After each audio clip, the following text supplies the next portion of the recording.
आमचे वडील दुकान चालवत होते. आज या दुकानाला 50 वर्ष झाली आणि आम्ही पण गिरायकाला अशी सर्व्हिस देतो की गिराईक जाताना त्यांचा चेहरा पाहिला आनंद वाटला पाहिजे. माझी शाळा झाली दुसरी पास. 1977 साली आमचे वडील वारले. आईचं वय झाल्यानंतर आई परत घरात बसले.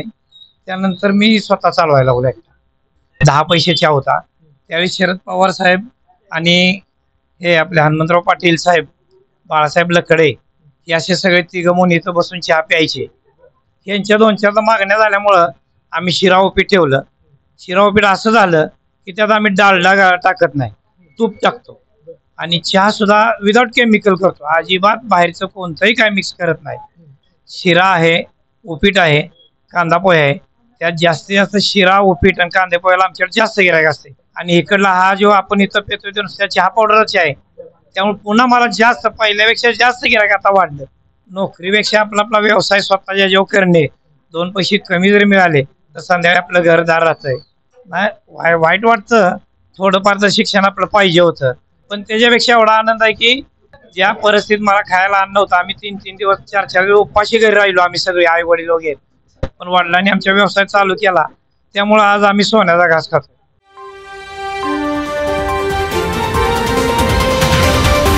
नमस्कार.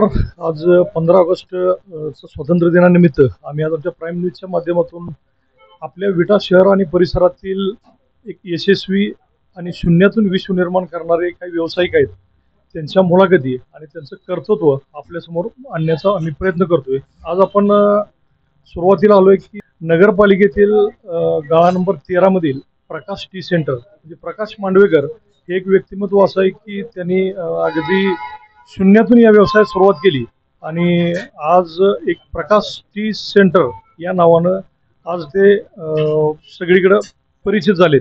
आणि अगदी त्यांच्याकडं सकाळी पहाटे 5 वाजल्यापासून ते स्वतः इथं हजर असतात आणि त्यांच्याकडं एक ठराविक वर्ग असा आहे की प्रकाश मांडवेकर यांचा चहा पिल्याशिवाय त्यांचा दिनक्रम सुरू होत नाही.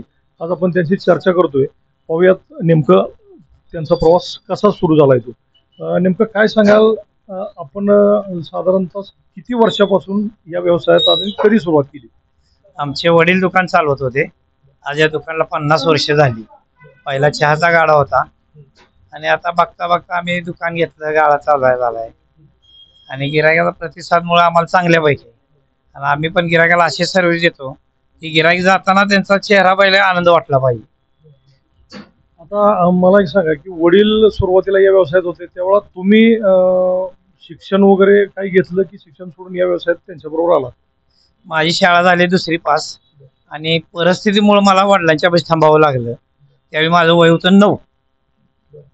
त्यामुळं परत तिथनं मी त्या वडिलांच्या हाताखाली राहत का नाही, वडील आमचे वारले. तिथनं परत हा व्यवसाय मीच चालवला.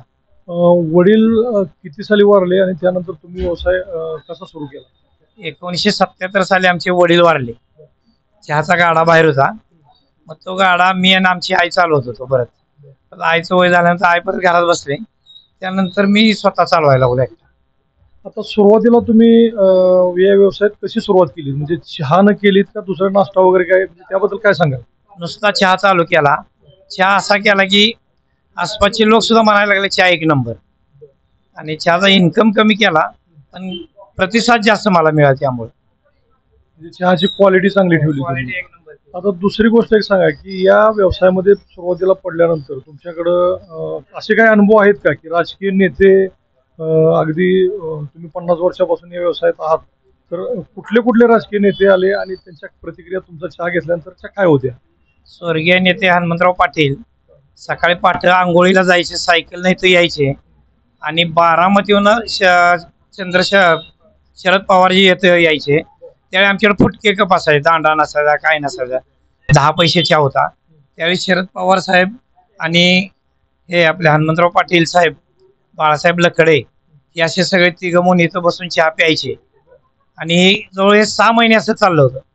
ते बारामतीहून सकाळी यायचे, इथं बसायचे आणि परत शरद पवारजी आपले सांगलीला जायचे. आंबेसेटर घेऊन यायची, पांढरी आंबेसेटर असायची. मग आता तुम्ही त्यानंतर नाश्ता वगैरे असं हे सुरुवात केलेली दिसते, ते कसं सुचलं आणि काय काय नाश्ता सुरुवात केली? सुरुवात अशी केली, लोक सकाळी बारी माणसं यायची इकडे देवाला, शिंगणापूरला गोंधळला जाताना. ते म्हणायचे काय नाश्त्याला आहे का शिरा, उपीट, कांदा पोहे. यांच्या दोन चार मागण्या झाल्यामुळं आम्ही शिरा उपीट ठेवलं. शिरा उपीट असं झालं की त्यात आम्ही डालडा टाकत नाही, तूप टाकतो आणि चहा सुद्धा विदाउट केमिकल करतो. अजिबात बाहेरचं कोणतंही काय मिक्स करत नाही. चहा पावडर आणि साखर, दूध, विलायची ह्याच्याशिवाय दुसरं काय घालतच नाही. त्यामुळे गिरायकाला म्हणते ती टेस्टपेक्षा ही शरीराला चांगल्यापैकी आहे. म्हणून आम्हाला एवढा आज की संध्याकाळी सीटर बंद करूसेन गिरायक असतं, सकाळी सीटर उघडायच्या आधी 5ला मी दुकान उघडतो. 5ला लोक चहासाठी थांबतात. आता चहानं तर तुम्ही सुरुवात केली, चहा तुमचा सगळीकडे परिचित झाला. प्रकाश मांडवेकरांचा चहा म्हटलं की सगळी इथे गर्दी व्हायला सुरुवात होती. पण नाश्त्यामध्ये तुम्ही काय काय देता? शिरा आहे, उपीट आहे, कांदा पोहे आहे. त्यात जास्तीत जास्त शिरा, उपीट आणि कांदे पोह्याला आमच्याकडे जास्त गिरायक असते. आम्ही मिसळ ठेवली पण त्याच्यापेक्षा ह्या 3ला जास्त मार्केट असल्यामुळं आम्ही जास्त खपवतो.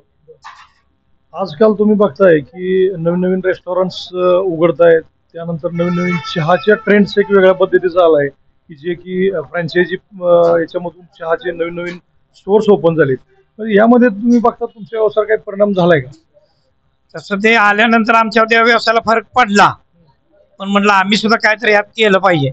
पण जास्तीत जास्त गिरायकासंग संवाद ठेवणे, गिरायकाला समजावून सांगणे हा चहा कसा आहे, हा चहा कसा आहे. आणि गिरायकाच्या सुद्धा बरेच दिवस ते चहा पिऊन पिऊन पुन्हा का नाही त्यांच्या लक्षात आलं की हा केमिकलचा आहे आणि इकडला हा जो आपण इथं पितो तो नुसत्या चहा पावडरचा आहे. त्यामुळे पुन्हा मला जास्त पहिल्यापेक्षा जास्त गिरायक आता वाढलं. आता आज तुम्ही बघताय की दिवसभर गर्दी असते. तर साधारणतः सकाळी 5 वाजता तुम्ही आल्यानंतर संध्याकाळपर्यंत तुम्ही किती जण मिळून दुकान चालवता? मी आणि आमचा मुलगा असतो आणि 2 कामगार असतील. हे आम्ही चौघा दुकान जोरात चालवतो.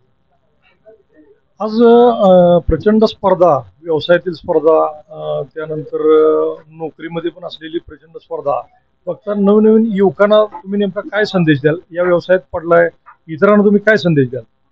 इतरांना म्हणजे की नोकरीपेक्षा आपला आपला व्यवसाय स्वतःच्या जेव्हा करणे, 2 पैसे कमी जरी मिळाले तर संध्याकाळी आपलं घरदार राहतंय.